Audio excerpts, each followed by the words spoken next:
now I failed, now what?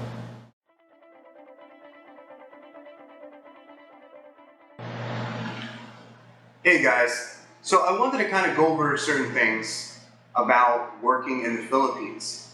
And I know that in my previous video, if you watched my previous video, I'm broke in Manila, now what? Or out of funds, now what? Now I failed, now what?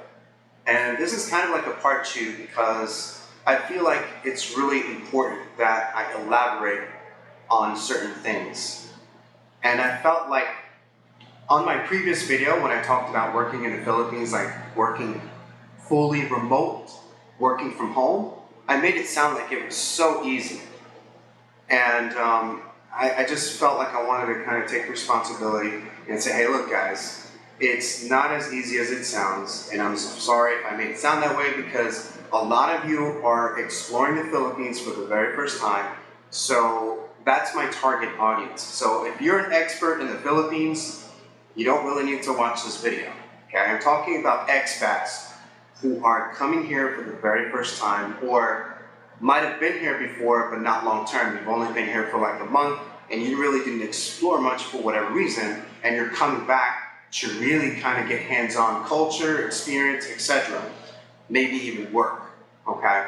So if you're heading in that direction, I kind of want to go over certain things that I feel like are very important. So I understand, based on my personal experience and others too that have shared this with me, that looking for fully remote work, especially now that the pandemic is dying down in most countries, is hard to come by these days. Now, I know that there are still large portion of work from home jobs. For example, if you have a background in project management, IT infrastructure, software engineering, it makes it easier to justify working fully remote. Or if you're a marketing manager, even then, you probably have the liberty to work from home if your company allows it. Now, I spoke to someone who's an expat who's living here in the Philippines with his Filipino wife as well. And he said that his company gave him permission to work here with the exception that he would leave the company, all company equipment behind, any company property, he would leave it behind as home residence and he would send it back to the company. And the laptop that he used wasn't his personal laptop, but it was the laptop that he actually got from his company, and it's used only for work. So it doesn't belong to the company anymore because he actually bought it. I think he bought it secondhand. It was like a $2,000 Lenovo laptop, but it was only to be used for company purposes, not personal use. And so he was able to verify that with his managers. It took a couple of weeks for them to come to a decision, and then they finally said yes, and he brought his work with him. But I understand that does not necessarily constitute the norm. A lot of companies will not be okay with that, okay? Now, in my case, I don't have a background in IT. So the only thing that I can use to my advantage is the Spanish language. Because although English is my native language, my secondary language is Spanish. So I'm using that to my advantage because here in the Philippines, the premium is a lot higher for anyone who speaks a secondary language. So for example, if you speak Spanish like myself, the average salary is between $1,100 to $1,300 a month. If you speak German, French, or Italian, it's going to be ranging about $1,300 to $1,400 a month US.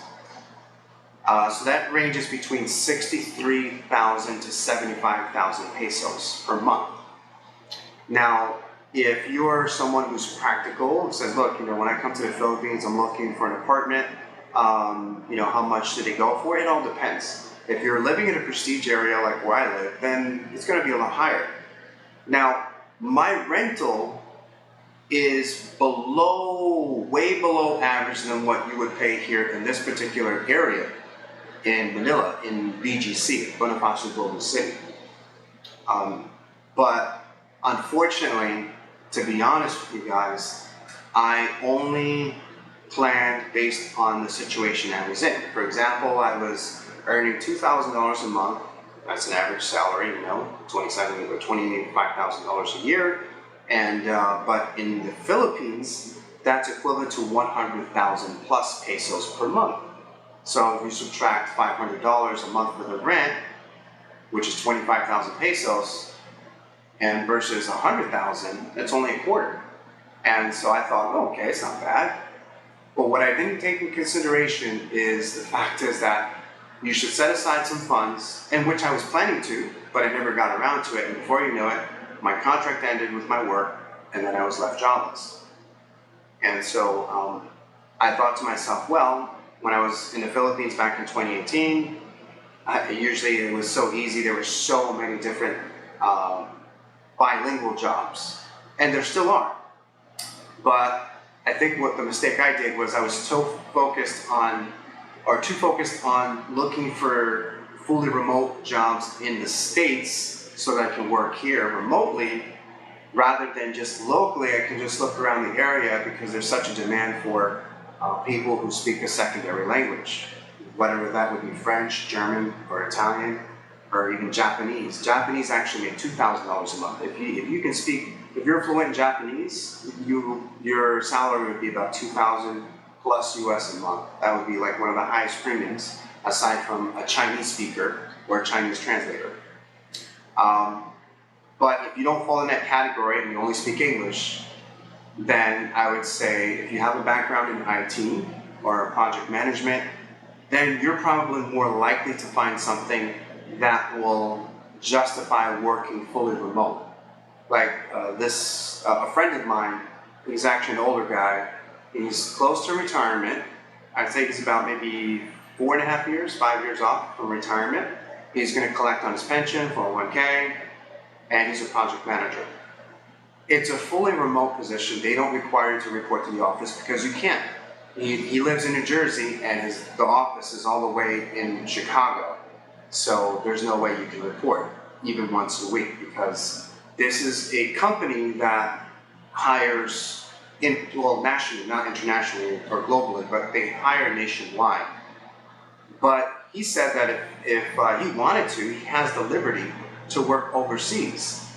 But since he's married, he has kids, obviously that's not an option for him. But if he was a single guy, he said he probably would visit the Philippines maybe for a couple months and take his work with him and work while he's here.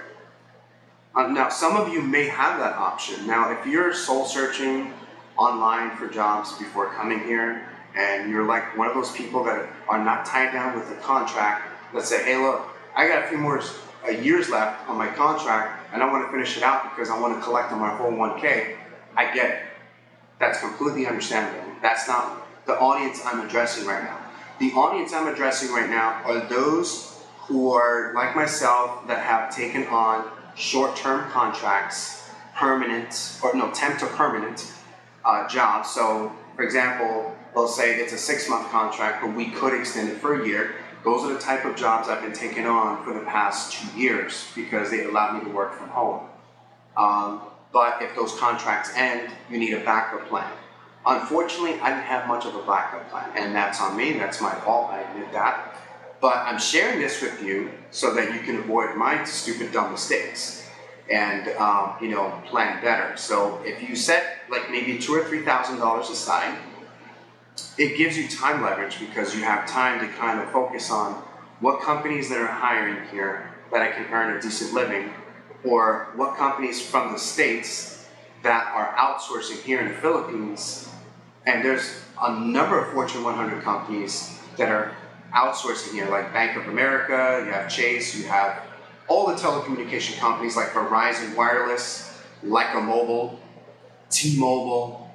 They're all outsourcing their back offices here, or even customer service. So if you have a background in IT, you can research and look into something that might be feasible for you and say, hey, look, this company, if they're outsourcing in the Philippines, they may allow me to work in the Philippines. Again, this is a matter of doing research. So I'm not saying that that's the solution or that's guaranteed. I'm just saying that's an option that you can cultivate. If you are not a secondary language speaker like myself, because that's the only leverage I have really, aside from my customer service skills, is being fluent in Spanish. And since that's a demand here, then that's something that I can leverage on, that I can work off of and find work. But it might take a while. You know, some of these companies take their sweet time in hiring people. It can take up to maybe 2 to 3 months to finally put you on the payroll from the time of phone interview, in-person interview, you know, passing assessments on, yada yada, and then being endorsed to training. That can take maybe 1 to 2 months or so, or even 3 months even. I heard in some cases that some of the bigger companies take their sweet time. They say it's urgent hiring, but in reality it really isn't. So I just wanted to share that with you guys to kind of give you an insight. For those who are open to working while you're here in the Philippines. And so I know I covered that in my last video, but I felt obligated to kind of say, you know what? I made it sound a lot easier than it actually really is. It's a lot harder. But it's not to discourage you. It's just to let you know the reality of things so that what you know what to prep for. All right, guys. Thank you much for tuning in. I'll see you soon.